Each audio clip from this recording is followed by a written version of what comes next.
Gini, kalau dari sejarah, dikit saya potong.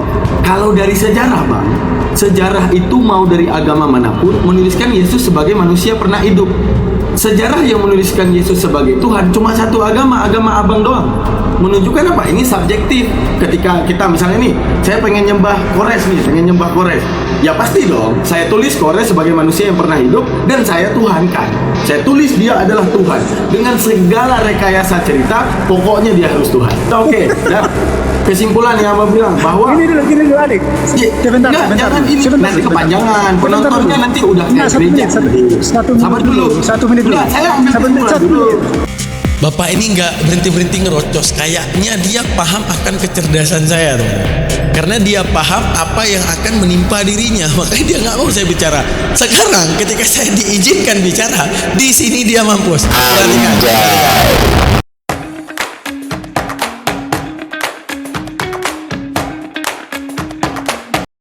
Assalamualaikum warahmatullahi ta'ala wabarakatuh. Tidak disangka, lagi nyantai-nyantai saja bersama Kores dan teman-teman apologet yang lain, tiba-tiba ada Kristen nekat. Dia nekat untuk naik bertemu Bang Daman, sang ahli filsafat. Siapa Bang Daman? Saya sendiri. Nah, bagaimana kemudian? Pertanyaan saya sangat simpel. Bagaimana cara meyakini Yesus sebagai Tuhan? Dimana pastinya sebagaimana kita tahu bahwa mereka akan terus mengeluarkan teks demi teks. Mengeluarkan ayat demi ayat. Nah, ketika kita menanyakan validasi ayat secara logika, sehingga ayat itu bisa diterima, bukan sebuah tipuan, disinilah aura kejang-kejang, aura marah-marah, aura maki-maki, aura tidak terima, semuanya keluar, Roh Kudusnya berantakan. Nah teman-teman, tanpa kita perpanjang, mari kita saksikan perdebatan saya sendiri melawan seorang Oten yang mencoba menjelaskan Kristus tapi tak terjelaskan. Let's go. Jangan lupa subscribe, like, dan komen. Selamat menyaksikan. Tanpa melakukan apa yang kita imani, maka itu sama dengan iman yang mati ya. Yakobus pasal 2 ayat 15. Karena iblis, setan, itu juga percaya loh. Bedanya dia tidak melakukan firman dari sang sumber, sang pencipta. Itu bedanya. Iya, itu konsekuensi setiap orang beragama, Bang. Kalau dia udah beragama, ketika agamanya memberikan peraturan, ya dia hidup di bawah peraturan agamanya, kan gitu. Cara mengimani Yesus, pertanyaan saya. Sehingga, udah Bang, ganti Tuhan aja, ke Yesus aja, gini. Jadi ceritanya, cara mengimaninya tuh gitu, gimana Bang? Iya. Jadi disebut mengimani atau beriman kepada Kristus Tuhan kami adalah Caranya gimana? Percaya, ya kayak investasi bodong. Bagaimana investasi bodong? Percaya pasti untung. Ini investasi bodong. Tanpa transparansi, kenapa harus percaya? Dan kenapa harus investasi? Kalau enggak, iman Kristen enggak jauh beda sama investasi bodong. Apa suguhan yang membuat kita harus percaya? Bagaimana kalau apa yang kita percayakan justru menipu? Kan itu. ya, dia sebagai pertama ya, utusan dari sang sumber. Ya, tuh oke. Itu saya udah percaya dia. Utusan dari sang sumber udah percaya. Terus? Diutus untuk apa? Ini yang kita bahas, ya kan? Diutus untuk ya melakukan penebusan dosa terhadap seluruh kita umat penebusan manusia. dosa. Ya, terhadap kita manusia yang telah berdosa. Sehingga melalui karya penyalibannya itu, kita yang telah berdosa mau bertobat dan mau meninggalkan cara hidup kita yang lama yang sia-sia itu, oke? Maka kami itu sangat percaya loh, kami imani ketika kami berdoa secara pribadi ya, kepada Bapa kami di surga atas nama Tuhan kami, maka dosa kami itu ya, doa kami itu akan diampuni, disucikan, dihapuskan oleh Tuhan kami dengan darahnya ya. Di mana dihapuskan selama kami masih hidup ini?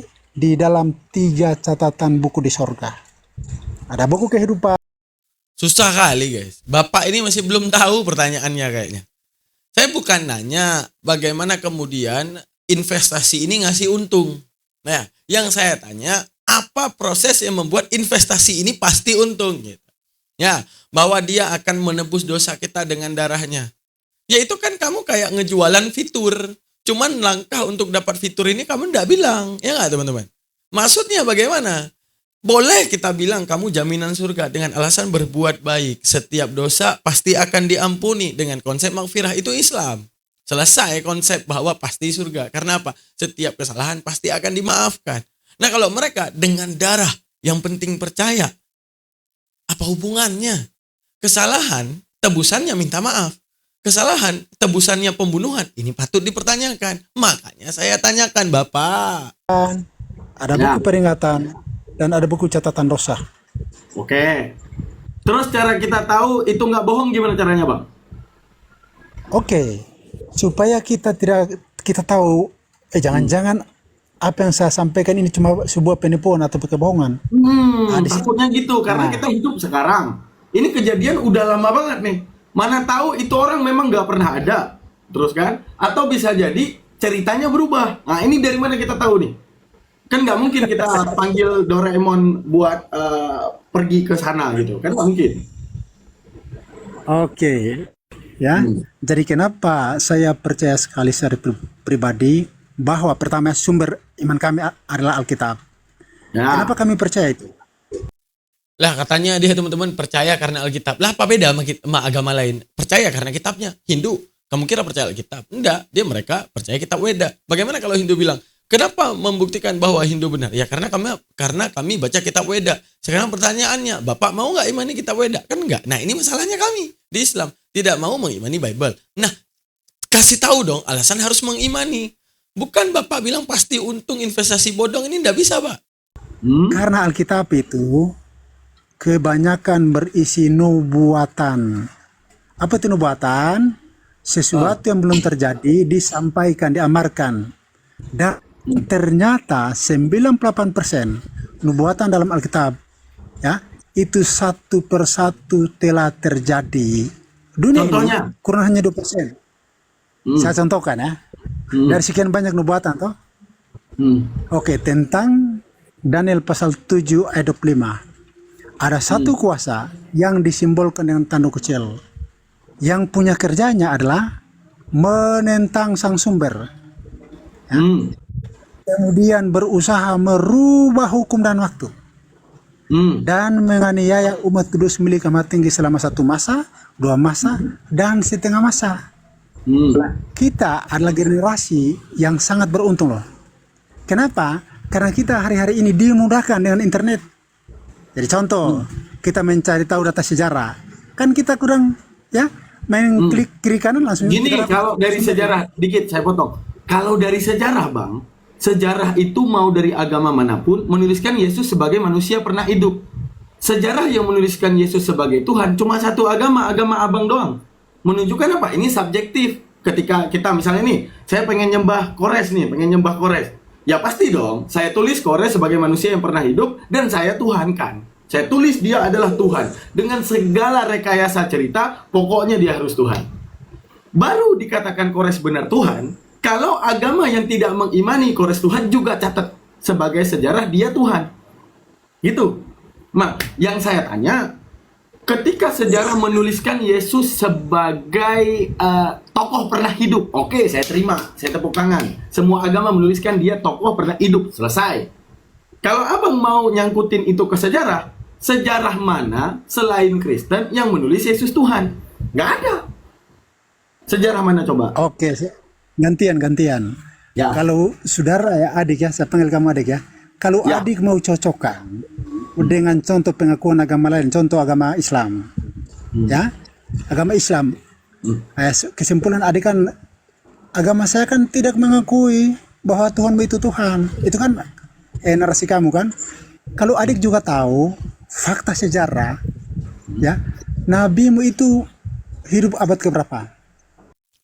Ya teman-teman, kita ngomongin apa, dia jawab apa.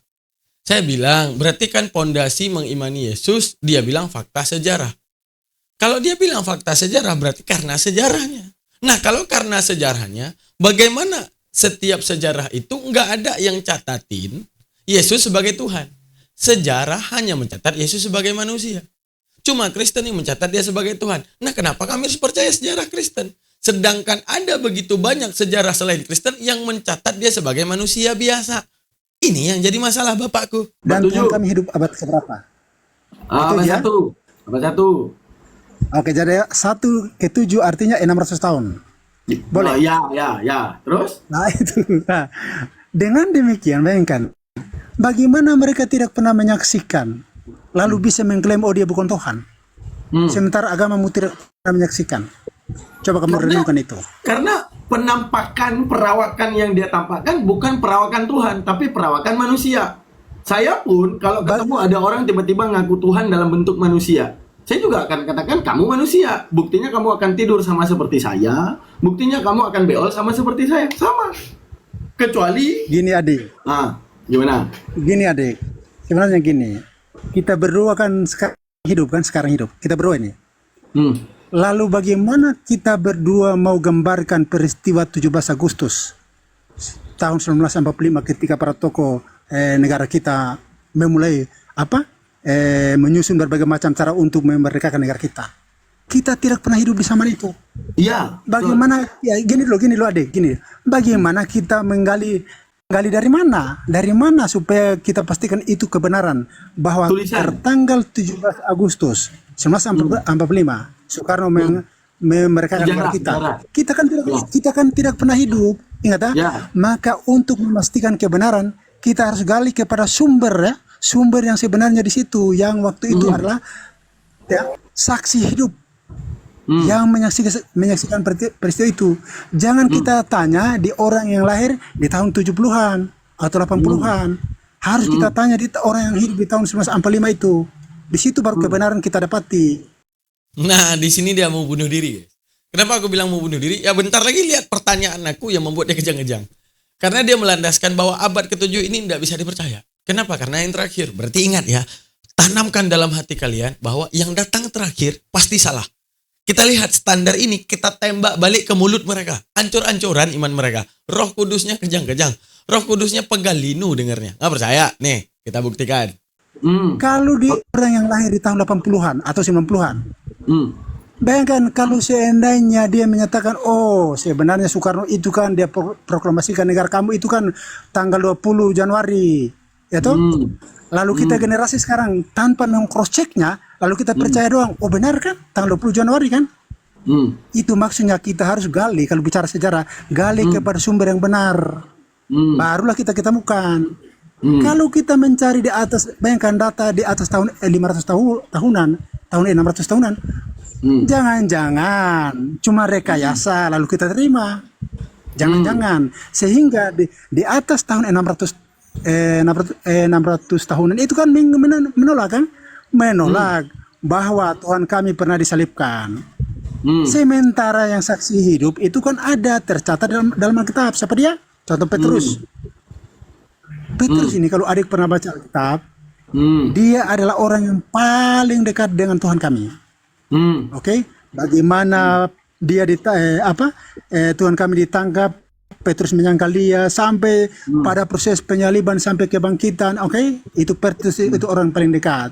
Lalu Petrus tuliskan itu, kalau adik baca Kisah 3:15 itu, kami ini adalah saksinya. Ya? Petrus kan bilang ke orang Yahudi, kamu telah menolak yang kudus dari sang sumber, dan kamu telah menyalibkan dia, dan tentang semuanya itu kami adalah saksinya. Oke, sekarang adik kan berarti gini kesimpulan, benar, udah. Firman itu udah oke. Kesimpulan yang Abang bilang bahwa gini dulu adik. Sebentar. Nanti kepanjangan, penontonnya nanti udah kayak gereja. Satu menit dulu. Saya ambil kesimpulan dulu. Ini penting. Panjang, bukan 1 menit tadi udah 3 jam Bang, benar. Saya ambil kesimpulan. Belum selesai kamu potong.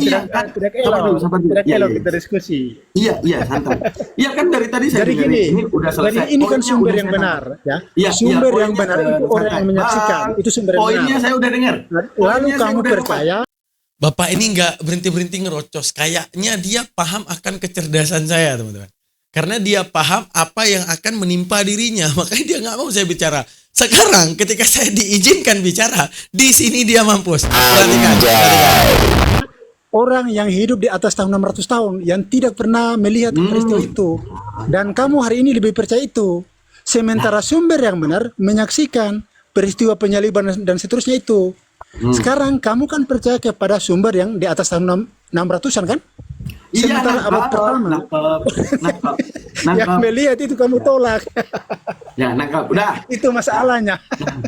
Nangkep. Udah. Berarti ceritanya yang terakhir itu ditolak. Kenapa? Orang yang pertama kali ada itu adalah yang abad 1, benar nggak Bang?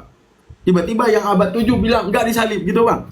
Berarti kesimpulannya dalam fakta sejarah yang lebih awal maka yang paling benar. Nah, saya tanya, kenapa Abang nggak Yahudi Bang? Yahudi menganggap Yesus sebagai, mohon maaf ya, anak zina, menganggap ibunya sebagai penzina. Yahudi yang mana dulu? Yahudi. Adik tahu dulu. Nah, kenapa Yahudi nggak yang Yahudi? mana dulu? Yahudi lebih Yahudi yang mana dulu? lebih dahuluan. Bang, Ya, sejarah Yahudi yang mana? Yahudi. Nah, kamu harus tahu dulu. Yahudi Yahudi yang mana? lebih dahuluan. Yahudi yang mana dulu? Yahudi Yang mana? lebih duluan. Sabar dulu. Coba, santai Yahudi dulu. yang mana? Santai dulu. Nah, Jadi iya, adik kan bernarasi Yahudi menolak. Kamu harus jelaskan loh, Yahudi yang mana? Mayoritas Yahudi. mayoritas jelaskan boleh Yahudi itu? menolak. Apa boleh saya jelaskan itu? Pelan-pelan. Yahudi dengan Islam siapa duluan? Dengan Kristen siapa duluan? Oke, saya jelaskan ya. Saya jelaskan dulu Duluan yang penting. Yahudi ya. Nah sekarang Yahudi pertama-tama itu tidak ada yang nyembah Yesus, dan dalam pencatatan agama Yahudi mereka mencatat Yesus bahkan dalam kitab Gitin, dalam kitab Misnah, dalam Gitin, Misnah, sama Talmud itu mencatatkan Yesus dengan begitu kejinya. Nah agama kedua Kristen mencatat dia sebagai gantian Tuhan. dulu, Berarti adik. Kristen Adik, terakhir gantian dong. Nah, dulu. diam dulu, santai Adik, dulu. gantian dulu. Kamu kan Diam tidak tahu dulu. sejarah Berarti sebenarnya. Kristen terakhir dong. Kamu kan menerima ketika Kristen data sumber menjadi sejarah agama terakhir yang sebelum lain, Yahudi, yang saya bertentangan tanya, dengan kebenaran. kenapa kita Itu tidak ke masalahnya. Yahudi, Bang? Kenapa kita tidak ke Yahudi? Seharusnya kita ke Yahudi dong. Yahudi Ngapain itu ke menolak Kristen? Tuhan kami. Karena dia datang Kamu terakhir harus tahu. kan. Yahudi Gitu, itu Bang. secara bangsa menolak Tuhan kami. Nggak bisa tenang hidupnya guys, nggak bisa tenang. Pertanyaan aku tadi nolak Islam karena terakhir, berarti Yahudi nggak boleh ditolak karena yang paling awal daripada Kristen. Yang dicatat Yahudi, Tuhan lu itu nyembah berhala, itu satu dalam Gitin, Misnah, banyak rashi-rashi itu mengatakan bahwa Yesus ini anak zina, mengatakan Yesus ini pelaku dosa besar, harus diterima semua, termasuk Yesus nanti di neraka dibakar di tai mendidih. Ini harus diterima semua catatan Yahudi. Nah di sini dia tahu akan hal ini yang membuat dia ini kejang-kejang guys. Mau bicara terus, dia hampir mati dari sini pertanyaannya. Karena dia bilang Yahudi itu menolak Tuhan kami. Nah kamu harus cari tahu kenapa sejarah mereka nolak Tuhan kalian. Bisa jadi yang kalian imani adalah tipuan, padahal yang kalian imani itu bukan Tuhan, sesuatu yang terhina menurut literasi Yahudi. Kan gitu. Itu kamu harus tahu dulu. Iya, dari awal dia menolak. Kenapa kamu gali sumber dari orang yang menolak? Seharusnya kamu menggali sumber Ya dari kan abang yang bawa premisnya tadi. Abang bawa premisnya. Kalau sejarah itu lebih duluan, maka sejarah itu paling benar. Tolaklah sejarah yang datang setelahnya. Oke? Sejarah yang pertama datang, sejarah keyahudian. Maka tolaklah Yahudi yang sejarah mana? setelahnya. Ini Kristen. kalau bicara kan, Berarti kalau bicara Kristen kebenaran kita tertolak harus dengan mulai dulu. adanya Yahudi. Saya Kalau bicara tanya, kebenaran, kenapa kita harus harus tahu Kristen yang membedakan dipercaya? dulu. Mana Ayo, Yahudi yang kenapa menolak, Kristen mana yang Yahudi dipercaya? yang menerima. Kalau kita tidak mampu membedakan itu, keliru terus nanti. Coba biarkan saya jelaskan. Supaya kamu tahu, ya, Tuhan kami itu sebelum hadir secara fisik abad pertama itu dinubuatkan akan ditolak langsung oleh bangsanya. Itu harus kamu tahu. Bangsanya sendiri akan menolak dia. Itu nubuatan Daniel pasal 9 itu. Ada 24 Berarti sampai premis tadi 27. nggak jadi ya? Nggak, berarti yang abang bilang tadi nggak jadi ya? Nah, biarkan saya jelaskan dulu supaya kamu tahu kebenaran. Enggak, Kalau kamu tadi suka abang mengerti bilang kebenaran. gini, saya ambil kesimpulan. Jangan terima pendapat abad 7. Masa saya bernarasi kamu ambil Iya, kesimpulan santai. Nah. Jangan terima abad 7. Karena yang paling terdahulu abad 1. Oke, saya terima nih. Oh, berarti nggak boleh percaya nih Nabi Muhammad nih. Ngadi-ngadi dia nih, ya kan? Oke. Terus, berarti kesimpulannya yang paling awal, yang paling benar. Lah, Yahudi lebih duluan ada daripada Kristen mencatatkan Yesus. Maka biarkan bukan saya Tuhan. menjelaskan dulu. Saya Coba tanya kamu diam saya Abang, jelaskan kenapa kebenaran. Kristen yang abang percaya, sedangkan Yahudi lebih awal? Coba Ayo lo. kamu diam saya jelaskan. Ayo lo. Coba kamu Ayo diam lo. dulu saya jelaskan. Ayo lo, gimana? Coba kamu diam dulu. Ayo. Coba kamu diam saya jelaskan. Ya. Supaya kamu tahu kebenaran. Ya. Supaya kamu tahu kebenaran, kamu diam saya jelaskan. Ya. Karena kami menggunakan data Alkitab, saksi hidup yang mencatat itu. Supaya kamu tahu, secara bangsa, Yahudi itu menolak Tuhan kami. Mereka yang memaksa tentara Romawi untuk menangkap Tuhan kami. Secara bangsa mereka menolak dia. Kenapa kamu gali sumber dari orang yang menolak dia? Ya, alasan mereka mau nangkap Tuhan Abang kenapa, Bang? Tunggu dulu, potong dulu. Enggak, Bagaimana? alasan dulu. Seharusnya, Alasan dia mau nangkap Tuhan Abang kenapa? Kenapa, biarkan Bang? saya jelaskan. Iya, kasih Biarkan tahu saya jelaskan alasan. dulu. Alasan dia pengen nangkap Tuhan Abang ngapain? Nah, ayo, alasannya apa, ayo? Nah, justru itu, kenapa saya jelaskan ya. Nah, ya. Jadi semuanya itu sudah tertulis alias sudah dinubuatkan dalam perjanjian lama sebelum Tuhan kami hadir secara fisik abad pertama. Penolakan bangsanya sendiri itu dinubuatkan loh.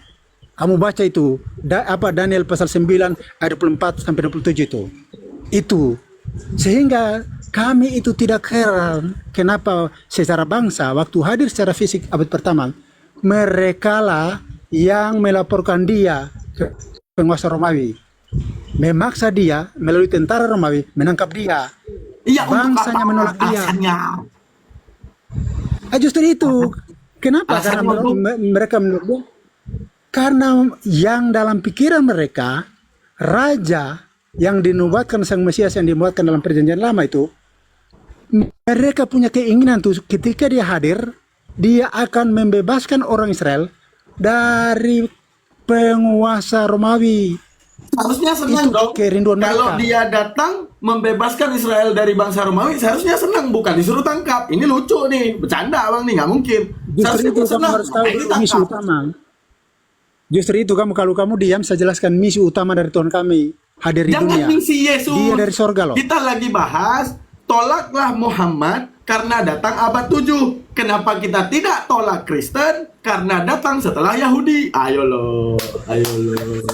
Coba kamu diam supaya saya jelaskan. Coba kamu diam, tenang. Toh? Kamu tenang ketika orang jelaskan. Kalau kamu suka tahu kebenaran, coba kamu diam, saya jelaskan. Ya. Jadi tujuan utama Tuhan kami dari surga turun ke dunia itu Yohanes 3:16. Karena sang sumber itu sangat mengasihi kita semua yang telah berdosa. Maka dia mengutus anaknya yang tunggal ke dunia ini. Untuk apa? Menawarkan kepada dunia kita berdosa ini pengampunan dosa. Itu cara pihak surga menyelamatkan kita loh. Oke? Jadi kenapa orang Yahudi secara bangsa menolak dia? Saya sudah sampaikan tadi. Keinginan mereka tidak sesuai dengan fakta. Oke? Maka mereka mulai menghasut dia menolak dia. Kalau kamu baca itu kitab Injil tuh. Oke? Jadi pada akhirnya ya di tangan mereka lah dia diselipkan melalui penguasa tentara Romawi. Tetapi atas desakan tua-tua Yahudi. Tetapi kamu harus mampu uraikan. Ya berarti ada sebagian orang Yahudi. Iya. Berarti Yahudi Sebagian, tahu kan? sebagian Ya berarti Yahudi. Tunggu dulu. Yahudi Ada yang sebagian awal-awal Yahudi udah yang tahu dia menerima dia. bukan Tuhan ya. Kalau dia tahu Tuhan, nggak gila orang Yahudi mau nyalipin Bang. Udah tuh, wah Tuhan nih, nggak mungkin gua bunuh nih. Kan gitu. Ini buktinya mereka, wah. Ini saya bukan jelaskan Tuhan, dulu. gitu. Jangan kamu potong dong. Kita urai Kok jangan dulu. potong, Karena Abang bangsa bicara Yahudi yang menolak 24 jam. secara Gak bisa abang bicara 24 jam. Aku kan mau ngomong juga bang. Masa abang Masa terus yang setengah ngomong? menit Aku saya nggak boleh bicara ngomong. kamu potong. Ayolah bang. Ayolah bang. Masa abang aja yang ngomong. Masa aku nggak boleh ngomong bang. Gini, Sedih gini aku. saya turun saja. Adik, saya turun saja. Oh ya harus turun. Kok nggak mabuk kita? Nggak bisa. Kalau abang teman mabuk nanti. Nggak bisa. Nggak bisa. Kan baru mau nanya gua, main turunin. Oh ya. Nggak. Aku nggak ngerti. Turun dulu. Turun Enggak, dulu. gua mau nanya, berarti orang Yahudi nggak tahu kalau dosa mereka mau ditebus, gitu. Hah? Harusnya kalau tahu dosa ditebus, masa ada orang nggak mau dosa ditebus? Nggak mungkin. Nah, ayo, Harus disalipin. bro admin jawab. Nah ini masih ada nih bang bro admin. Jawab bang bro admin. Orang Yahudi kenapa mau Selamat nyalipin sore. Yesus? Mereka nggak mau dosanya ditebus. Jawab. Jawab. Iya, selamat sore. Nah, Kalau nggak mau dosanya ditebus ya enggak juga ya. Alasannya ditangkap itu kan jelas karena menolak Yesus. Karena klaim-klaimnya Yesus dianggap sudah menista. baik menista agama atau menista Tuhannya, menyatakan setara dengan Tuhan itu loh. Makanya ditolak. Dan juga dari Farisi, imam-imam pengajar itu kan merasa Yesus ini lebih cepat mendapat follower, makanya mereka merasa terancam. Itu sih dari Alkitab ya. Jadi versinya Alkitab demikian. Kalau cerita di Talmud berbeda, ya memang berbeda ya. Mungkin ada sesuatu di balik itu yang nggak tahu. Misal nih, Talmud kan menceritakannya berbeda. Bahkan penyiksaannya bukan di salib seperti Alkitab ya, tetapi dengan cara bahkan lebih tragis lah. Jadi perbedaan itu motifnya apa kurang tahu juga. Entah memang sesuai fakta atau ada motif tertentu untuk mengelabui ajaran juga bisa jadi, tapi ya nggak tahu juga. Yang jelas sumber otoritas yang bisa dipercaya dari Kristen ya hanya Alkitab saja, dan Ya, mungkin sumber itu. warisan. Ya begitu sih. Jadi tentang Talmud yang berbeda itu dianggap sesuatu yang wajar. Pertanyaan Bang Alumni tadi, segelintir orang Yahudi dan itu banyak banget. Berarti begitu banyak orang yang nggak tahu kalau dosa mereka mau ditebus nih. Kalau yang nolak misalnya 3 orang atau 4 orang mungkin oke. Ini satu Yahudi nolak Yesus, berarti mereka nggak tahu dosa mereka ditebus. Berarti mereka, Bro Admin mau bilang bahwa mereka nggak baca Torah. Kan klaimnya Kristen mengatakan bahwa nubuatan Yesus tebus dosa ada di Torah. Maka dari awal Musa adalah orang yang pertama ngajarin tentang tebus dosa. Udah, kalau Musa udah ajarin tentang tebus dosa, maka ketika Yesus datang bukan disalib, tapi mereka terima dengan baik-baik. Dan gitu. Masalahnya, matiin ini musik dulu, Bang Bro Admin. Woi, Bang Bro Admin. Sorry. Ya. Nah, seharusnya ketika Musa mengajar ini ya, kalau klaim bahwa nubuatan tentang Yesus akan disalib telah diterima oleh Musa dan diajarkan kepada seluruh orang Yahudi. Berarti orang Yahudi tahu tentang klaim penebusan dosa. Oke. Maka orang Yahudi ketika Yesus datang, maka Yahudilah adalah orang yang pertama menyambut. Pasti nyambut dong. Kenapa? Ini yang dinubuatin Musa nih. Orang yang akan tebus dosa aku nih. Ya gitu ya kan? Nah, orang yang udah ternubuatkan ini, ketika mereka mau membunuhnya, apakah mereka nggak tahu tentang dosa mereka akan ditebus? Sehingga mereka menolak Yesus sebagai Tuhan. Gimana Bang Bro Admin? Seharusnya mereka langsung terima dong. Ya, gini, kalau pada waktu Yesus hidup kan penebusan dosa itu sudah diatur di dalam Taurat. Jadi sistemnya pakai sistem kurban yang di dalam Taurat itu loh, yang berarti sudah. Kristen cocokologi ke situ, padahal Yahudi tidak mengimani itu gitu. Ya kalau Yahudi kan sistemnya itu. Berarti Kristen mencocokologi ke situ. Ya bukan mencocok, ya kalau Berarti masalahnya kalau bukan cocok jadi ya. mencocokologi, berarti ajaran tebus dosa pakai darah Yesus telah diimani Yahudi. Gini ya bahasanya jangan provokatif deh. Bukan. Ini mau nambahin Bro Admin. Berarti informasi tentang ditebusnya dosa berubah dari tebus hewan menjadi menebuskan anak Tuhan itu informasinya nggak nyampe ke Yahudi apa gimana sih? Itu penasaran. Ya pastinya sampai toh Bang. Gini. Tapi kenapa nggak ada yang nolak gitu? Kenapa nggak ada yang nolak Yesus waktu mau di? Gini, kan tadi pada waktu Yesus hidup penebusan dosa itu sudah ada, sudah diberikan caranya, yaitu dengan pengorbanan darah binatang yang dilakukan para imam. Betul. Ya kan, darah hewan. Kemudian jadi waktu itu tentang penebusan dosa orang-orang Yahudi mayoritas sudah tahu, tetapi Yesus sendiri datang dengan membawa konsep penebusan yang sama, tetapi dialah yang disebut sebagai anak domba atau pengorbanan itu. Nah, hal itu banyak yang ditolak juga, termasuk para murid juga awalnya menolak, merasa ini ajarannya itu terlalu keras. Misalnya waktu Yesus mengajar, barang siapa tidak memakan dagingku dan meminum darahku, Itu kan pernah tuh Yesus di surat apa itu ya, di intinya ajaran itu memakan daging dan Surat darahku. Paulus ya? Bukan, di Bukan Matius sampai di Markus itu. Waktu Yesus ngajar, Yesus memberikan pengajaran baru tentang penebusan dosa yang dilakukan oleh dirinya. Gitu. Berarti itu enggak. Jadi ada dua. Bingung. Dari Taurat sendiri ada konsepnya penebusan dosa dengan darah binatang. Dari Yesus sendiri ada. Dia sendiri yang mengajarkan itu. Begitu. Jadi ada dua. Tebus dosa pakai binatang. Kristen cocokologi tebus dosa pakai darah Yesus. Ya dari Yesus toh, kita kan jangan di Kristennya, dari Yesusnya sendiri memang mengajarkannya begitu. Kan gitu. Kristen kan kita follower kan gitu ya. Dari Yesusnya. Nah beda lagi dengan ajaran Nabi Isa. Nabi Isa nggak pernah ngajarin itu kan gitu. Iya benar. Nah, Nabi Isa bertobat fokusnya ya kan. Kalau Yesus memang di Alkitab ceritanya tentang penebusan dosa itu ada. Gitu. Itu kalau Bro Armin ini juga apa? Teologinya Yesus duinatur juga. Iya dong. Oh, 100% Sepenuhnya manusia, Allah. sepenuhnya manusia. Sepenuhnya. Kalau 100% nanti jadi bagi-bagian Oh Allah. iya, sepenuhnya Allah, sepenuhnya manusia. Iya, jadi 100% sepenuhnya. Mau diganti bahasa manapun 100% itu sepenuhnya. kalau Enggak, tapi Kalau kalau kita bahasa berbicara ininya. dari kata-kata sepenuhnya. ini- Sepenuhnya manusia. Ini udah penuh. Berarti meluapnya jadi Tuhan gitu. ya enggak juga, enggak penuh terus Gini, meluap gini. gitu enggak. Wah, daman membatasi Tapi kan- kemahakuasaan Tuhan. Iya, membatasi.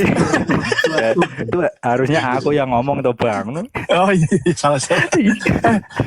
Bro Ali, gue punya satu pertanyaan yang hampir semua Kristen jawabnya gue nggak pernah klik gitu jawabannya ya.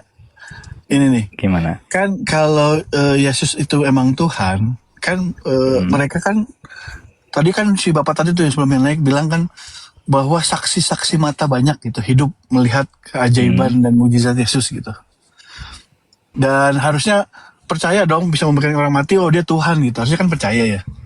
Tapi di tempat mukjizat itu terjadi gitu ya, cerita-cerita itu terjadi, kenapa sampai detik ini jumlah Kristen tuh hanya 2%? Itu pertanyaan saya tuh.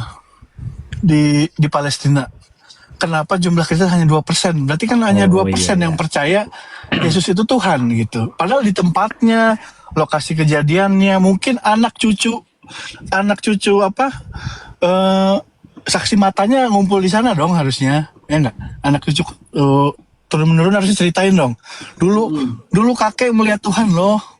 Kakek cerita lagi ke cucunya, cucu dulu kakek lihat Tuhan, pasti cerita sampai sekarang. Harusnya minimal di Palestina itu 50% Kristen harusnya. Iya. Mana semua generasi pencerita Ya. ini? Selamat Iya sih. sore, Pak Romualdo. Iya, selamat sore. Panggil Aldo aja lah. Ya, di ini aja, Bang Aldo, ini dilurusin nih. Pada kejebak tipuan masa dahulu nih. Oh, yang tadi ya. Iya. Jadi kalau ajaran Yesua yang asli itu tidak ada ajaran menebus dosa. Nah, kan bener kata gua. Menebus dosa itu sebenarnya datang dari terjemahan yang salah dari LAI. Yang kalau teman-teman perhatiin, kalau istilah menebus dosa itu ada dua kata itu kalau didempetin ya, menimbulkan arti dosa itu berharga kan, sehingga ditebus. Kita cari di dalam dokumen-dokumen Kristen awal ya, yang berbahasa Aramaik dan Yunani itu tidak pernah ada. Yang ada itu menebus manusia. Itu ada tuh. Menebus mereka, menebus tanah. Selalu aja yang ditebus adalah hal yang berharga. Gitu. Kalau menebus dosa itu mungkin ini kali tradisi yang udah keseringan diucapkan, akhirnya itu dianggap sebagai suatu kebenaran.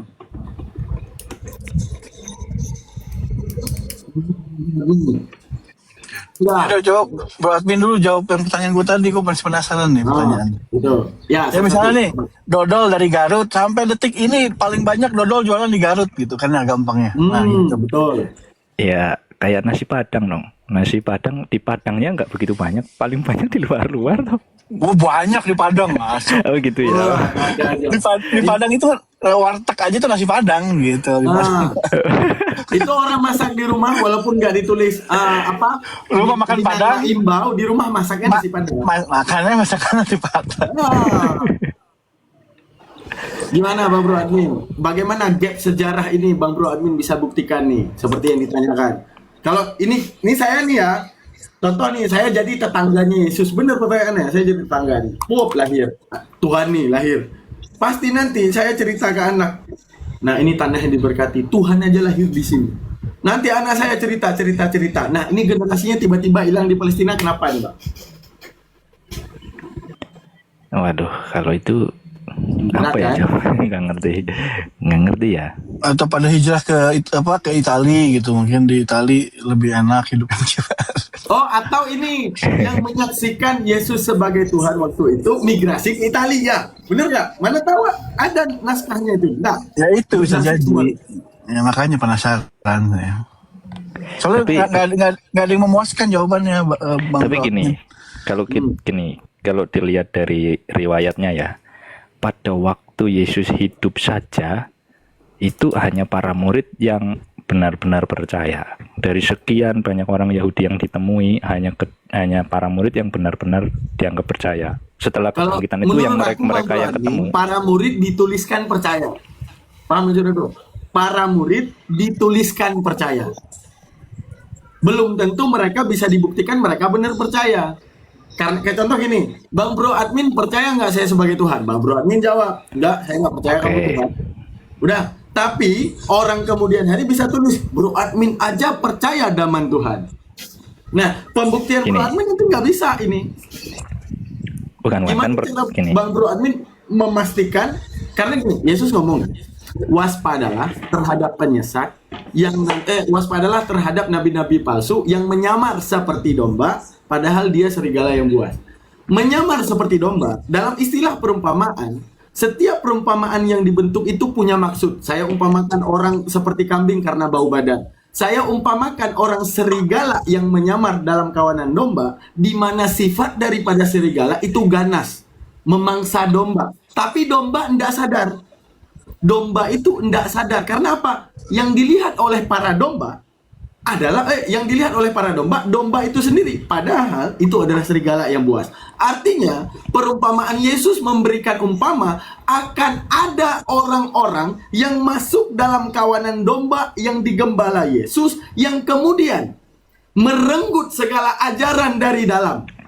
Sehingga begitu banyak timbul perbedaan dan pendapat berbeda. Yang keseakan-akanan nama-nama para domba juga dibawakan demi melancarkan ide-ide licik para serigala yang nyamar jadi domba itu. Makanya saya Oke. bilang kalau Bang Bro Admin mengatakan para muridnya itu percaya, dari mana kita tahu sebenarnya para muridnya itu percaya? Gitu. Oke, Bang Daman, mungkin perlu diketahui juga kata-kata Yesus mengatakan waspadalah terhadap nabi-nabi palsu itu juga dipaksakan untuk Yesus mengatakan demikian. Benar. Nah, jadi sama seperti Bang Daman tadi mengatakan bahwa para murid dipaksakan untuk percaya, ditulis percaya. Begitu juga tadi statementnya Bang Daman tentang Yesus mengatakan waspadalah terhadap nabi palsu itu juga dipaksakan oleh penulis. Iya, dipaksakan oleh penulis. Ya, Saya setuju dalam hal gini. itu. Kalau itu dipaksakan oleh penulis, maka Yesus akan mengatakan, berarti gini kita anggap, waspadalah terhadap nabi-nabi palsu dipaksakan oleh penulis. Maka kemungkinan nanti nabi palsu itu tidak ada. Jadi siapapun yang mengatakan setelah dia beriman kepada Yesus nyembah berhala, ya boleh berarti. Berarti ajaran Kristen ini juga membolehkan nyembah berhala, nyembah apapun. Karena apa? Nabi palsu dan yang diwanti-wantikan ini kita anggap adalah tulisan daripada narasi orang yang ingin menambahkan gitu. Karena Oke. gini Bang Bro Admin, menilai satu narasi, kalau memang ini masuk otak dan sifatnya mutlak, ini nggak bisa dibantah. Tapi kalau sesuatu yang memang dituliskan, si ini berkata ini, si ini berkata itu, tanpa dituliskan alasan berkatanya apa, ini yang patut kita teliti, gitu.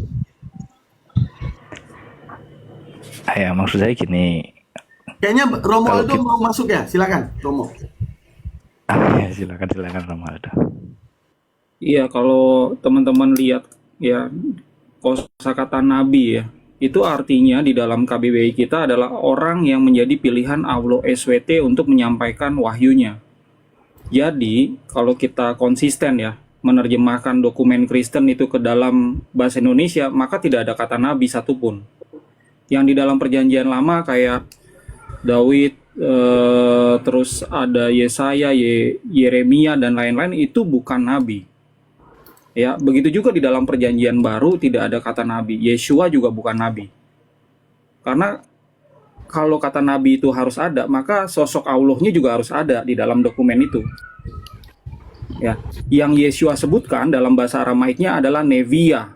Nevia itu artinya juru bicara. Kalau di dalam bahasa Inggris spokesman. Nah, Nevia itu ada dua, Nevia Dagala sama Nevia Dalaha. Juru bicara Tuhan sama juru bicara palsu.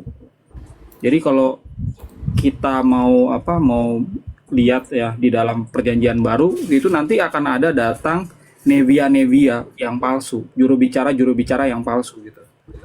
Kalau kita mau mengetahui nabi itu referensi satu-satunya kalau saya lihat ya dari literatur Islam ya.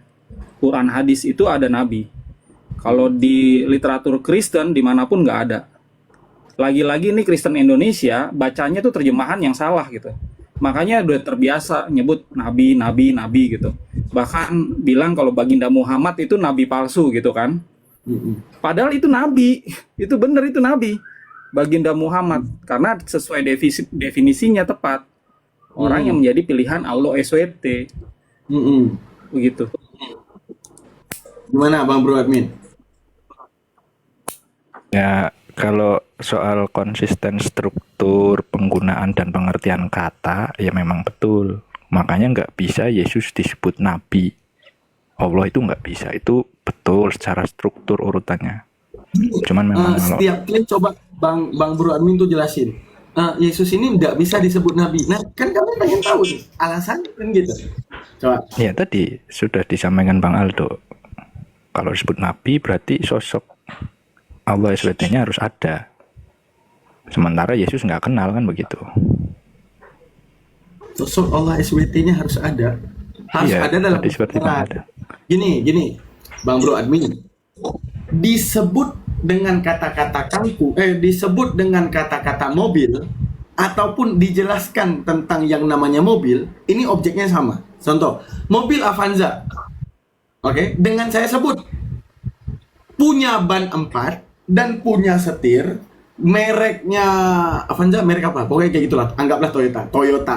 Nah, tertulis Toyota dan tertulis Avanza. Penjelasan saya ini dengan langsung sebut tadi ini sama.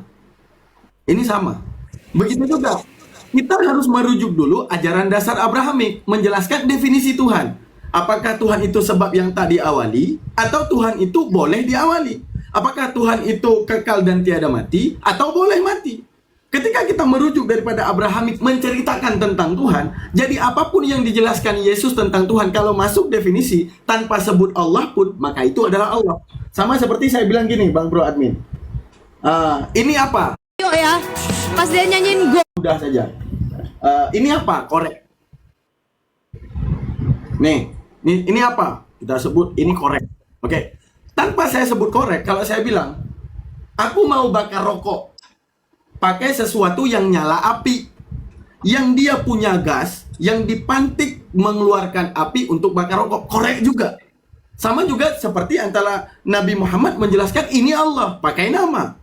Dengan orang terdahulu mendefinisikan yang segala definisinya masuk kepada definisi Allah. Ketika orang Yahudi menjelaskan Tuhan tidak tampak, Allah. Ketika mereka menjelaskan bahwa Tuhan itu tidak sama dengan makhluknya, ya Allah. Karena apa? Definisi. Jadi akan orang gila saya bilang, saya butuh benda pemantik yang punya gas, yang punya api. Saya bilang, oh yang ini, bukan yang ini orang gila. Itu orang gila. Sama juga seperti ini. Ketika orang Yahudi butuh Tuhan yang tak dilahirkan, yang maha kekal tiada mati, tidak nampak dilihat, dan berbeda dengan makhluknya. Ketika saya bilang Allah, mereka tolak. Itu bodoh mereka. Karena apa? Definisinya masuk. Kalau mereka tolak gini, cara nolaknya Bang Bro Admin. Mereka tolak. Saya tolak nama Allah, saya maunya Yahweh. Enggak apa-apa. Nah, akhirnya teman-teman kita kena ban. Aduh, kita kena ban. Untuk menunjukkan apa tidak ada lain daripada mereka itu agama yang diada-adakan. Kenapa diada-adakan?